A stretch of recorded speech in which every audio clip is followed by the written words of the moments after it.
this. I think the neo-colonial project is alive and well. It is alive and well in very many subtle ways. The Commonwealth, for example. The colonizer knew, I'm losing my colonies, but I must create something that doesn't look harmful. And this thing is the Commonwealth of my former colonies, so that even when I designate ambassadors, our ambassadors are not called ambassadors, they are high commissioners. The head of the Commonwealth will perpetually be the British monarch. Not saying that there are no benefits to being a part of the Commonwealth, I'm not saying so. But these are subtle ways in which you remain in control of your former colony. Which continent is defined in linguistic terms? It is Africa, Anglophone, Lusophone, Francophone. And I'm submitting, therefore, that the whole idea of boundaries was, let us do the best. And that is why Kwame was saying, let us unite, because when we unite, then we dissolve the boundaries. The boundaries simply become administrative, and they don't become things that would lead us to war. I fly to Rwanda 1 hour and 30 minutes, I have a different currency. I go to Uganda 25 minutes, I have a different currency. I go to Sudan, I have all other currency. And that is why 55 of us, the 1.5 billion of us, all our currencies are not defined. If they are not hard, then they must be soft. All our currencies are soft currencies. Systems and changes.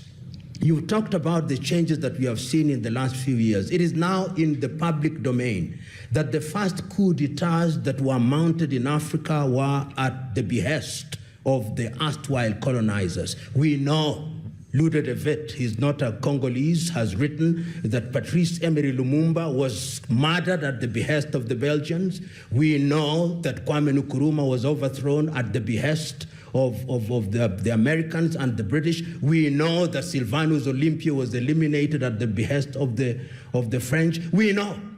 Because we know that Modibo Kouyate of Mali was eliminated at the behest of France. Much more recently, we know that Thomas Sankara was eliminated at the behest of the French. We know all these. And it is because if anybody emerges who is articulating a vision which is in danger of compromising the pernicious role of these erstwhile colonizers, then he has to be neutralized. These are contentious views, but they are views that are there nevertheless. It took the people themselves to begin to liberate themselves from such method. It took Meles Zenawi in Ethiopia to overthrow the system. It took Paul Kagame and RPF to solve the problem in Rwanda. It took Yoweri Museveni to solve the problem. It took Robert Mugabe to solve the problem. It took Samora Machel. It took Agostino Neto. Because the people are now saying, nobody is going to solve our problems, we've got to solve our problem. The tragedy is the leaders of the revolution ended up being the abusers of the revolution. The people are the guarantors of power, that power springs from the people, not from the barrel of the gun, a la Mao. I know what I've said may not enjoy unanimity, but I think it should annoy people in a constructive way to begin thinking in some useful direction. Thank you. That the people of Rwanda are beginning to lay a foundation for a model which is uniquely Rwandan. And I believe that that is something that we can begin to celebrate. Ethiopia, despite her problems, is also beginning to lay a foundation.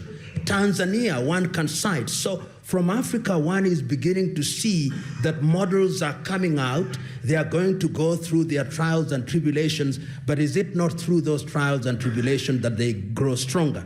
Second, and lastly, on the question of African unity. I believe that achieving African unity is now much more difficult than it was 50 years ago, but it's going to happen. Not in your lifetime, not in mine, perhaps in 100 years. And I can begin to see the building blocks. When people meet in Kigali and they talk about the African continent free trade area, one is beginning to recognize that when you begin to trade and Rwanda, DRC becomes much more important via trade to Rwanda and Burundi and Central African Republic, in 50 years' time, then those boundaries are going to be dissolved and they are going to become irrelevant except for purpose of administration. And one can see the question of the free skies. One is beginning to talk about an African currency. We are beginning to talk about an African passport.